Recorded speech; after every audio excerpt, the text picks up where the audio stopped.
கர்த்தர் சொன்ன நல்வார்த்தைகளில் ஒன்றும் தவறி போகவில்லை.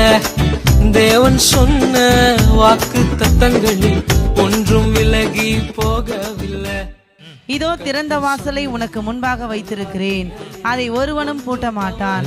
வெளிப்படுத்தின விசேஷம் 3ஆம் அதிகாரம் 8ஆம் வசனம். ஒன்றும் விலகி போகவில்லை, வார்த்தைகள் ஒன்றும் தவறவில்லை, வாக்கு தத்தங்கள் விலகவில்லை. வார்த்தைகள் ஒன்றும் தவறவில்லை, வாக்கு தத்தங்கள் விலகவில்லை. பொய் சொல்ல அவர் மனிதன் அல்ல, மனமாட மனு புத்திரன் அல்ல. பொய் சொல்ல இயேசு மனிதன் அல்ல, மனமாட மனு புத்திரன் அல்ல.